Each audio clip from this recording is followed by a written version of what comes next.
देखो यहाँ पे मैं 5 पिलर्स ऑफ इस्लाम नहीं बताऊँगा, इस्लाम के वो प्रिंसिपल्स बताऊँगा जिस प्रिंसिपल्स के कारण इस्लाम जो है वो पूरी दुनिया में फैला। जहाँ पे यहाँ पे देख रहे हो कि पहले कि क्या है हमारे पास, एक फेथ विश्वास रखना है, फिर क्या है प्रेयर करना है, फास्टिंग यानी उपवास रखना है, इसके बाद क्या है जो गिविंग ज़कात यानी कि गरीबों को देना है, और इसके बाद क्या है हज करना है। ये 4 है, ये 4 चीज़ें हैं।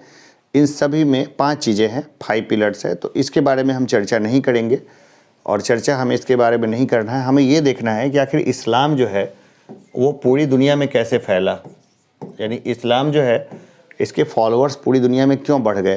तुम लोग को पता है कि पूरी दुनिया में कितने हिंदू हैं?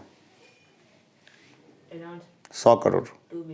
अभी भी एक पैदा हो गया, अभी चलो एक और हिंदू पैदा हो गया, ठीक है। हम लोग क्या देखते हैं 100 करोड़ के करीब करीब हिंदू हैं, ठीक है।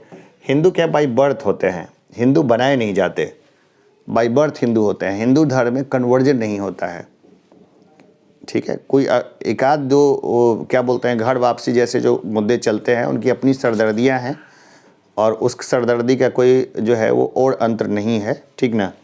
तो कभी भी हिंदुइज्म में हम देखते हैं कि कन्वर्जन नहीं होता है। इसके पीछे बहुत लंबा लॉजिक है, उन लॉजिक में हम लोग पढ़ना नहीं चाहेंगे। बस सिंपल देखते हैं कि इस्लाम है, इस्लाम पूरी दुनिया में जो फैला तो उसके 4 जो प्रिंसिपल्स थे वो गजब के प्रिंसिपल्स थे। वो पूरी दुनिया में ऐसे प्रिंसिपल्स जो हैं वो फैले और उस प्रिंसिपल्स को पूरी दुनिया ने कहीं ना कहीं अपने आप जो है इस्तेमाल ज़रूर किया। वो 4 प्रिंसिपल्स जो इस्लाम का था, वो पहला प्रिंसिपल है हमारे पास लिबर्टी। लिबर्टी यानी सोच की आज़ादी। जो सोच रहे ना, सोचने समझने और सब चीज़ की लिबर्टी यानी आज़ादी, ये पहला था इस्लाम का प्रिंसिपल। क्या है? लिबर्टी। इसका दूसरा है इक्वलिटी। सभी धर्म में जहाँ भेदभाव था, ठीक है, यानी इंक्लूडिंग हिंदुइज्म। हिंदुइज्म में क्या कास्ट सिस्टम है, कास्ट में ही शादी करना है, जाति में ही शादी करना है, जाति के बाहर शादी नहीं कर सकते। अब जाति में शादी करना है, चलो समझ में आता है, लेकिन हमने ऐसा भी देखा है कि 70 साल का बूढ़ा है और 15 साल 16 साल की लड़की से उसकी शादी करवा रहे हैं। ये क्या है? नॉनसेंस हमें देखने को मिलता है, कई बार सोशल मीडिया में भी आता है, सारा कुछ है वो देखने को। तो कास्ट में ही शादी करना है, भले किसी भी उम्र का दूल्हा मिले। चूँकि पैट्रियार्की है इसलिए इसका विपरीत हमने नहीं देखा अभी तक कि 50-70 साल की महिला हो उसकी शादी कम उम्र के लड़के से करा दी जाए, ये हमने नहीं देखा।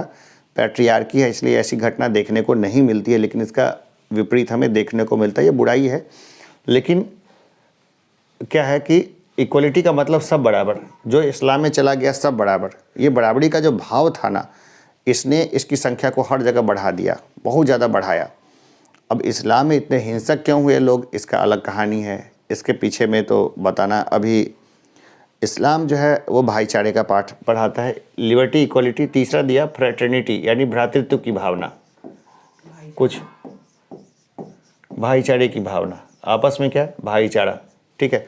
सब लोग एक ही साथ खाएंगे पिएंगे, ये नहीं कि सबकी थाली अलग अलग होगी, अछूतों वाला भाव नहीं था किसमें, इस्लाम में, इसलिए खूब ज़्यादा फैला। और चौथा जो है वो था dignity of labour and work. ये इसका चौथा प्रिंसिपल है, किसका? इस्लाम का, कि डिग्निटी किसकी? लेबर एंड वर्क की, कि जो काम में है ना उसी में मस्त रहे।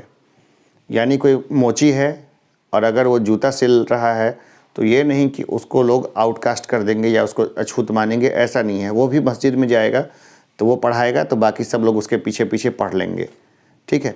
तो ये 4 प्रिंसिपल थे इस्लाम की, जिसने इस्लाम को इतना ज़्यादा फैलाया कि पूरी दुनिया में इस्लाम जो है वो ज़बरदस्त तरीके से फैला। तो ये 4 प्रिंसिपल हैं इस्लाम के, जिसके कारण इस्लाम बहुत तेज़ी से फैला। किसी को तलवार, गर्दन पे तलवार रख के भी मुसलमान बनाया गया होगा, ये पूरा सही है, लेकिन ऐसी संख्या बहुत कम है। कितनों को तलवार रख के बनाया जाता तो, लेकिन सब लोग नहीं बनते। जैसे अकबर था और मुग़ल के इतने लंबे क्रोनोलॉजिकल ऑर्डर में शासन किया लोगों ने, ऐसे तो सारे हिंदुओं को मार के ख़त्म करके सबको इस्लामिक बना देते, लेकिन ऐसा हुआ नहीं हुआ, ठीक है। कैसे हुआ? कन्वर्जन हुए। क्यों? क्योंकि इसके सिद्धांत से लोग बहुत ज़्यादा प्रभावित थे। अब देखो इस्लाम में हिंसक क्यों हुए लोग, इस्लाम में हिंसक ऐसे हुए लोग, हिंसक कौन लोग होते हैं बताओ? कौन लोग हैं जो मरने मारने पे उतारू होते हैं हमेशा ही? ऐसे जगह के लोग जहाँ पर प्रकृति ऐसी है कि वहाँ पे अनाज बहुत बड़ी मात्रा पे नहीं हो सकता है, और वहाँ के लोग जो कि एकदम एक्सट्रीम वेदर में जीते हैं, यानी कि जहाँ का वेदर एकदम बिल्कुल बेकार हो, और वहाँ पे लोग जो रह रहे हैं उनको मजबूरी में शिकार करके ही खाना होता है। ठीक है, तो जाएगा शिकार करेगा, खाएगा, तो शिकार को मारेगा, चीरेगा, फाड़ेगा, सब कुछ है।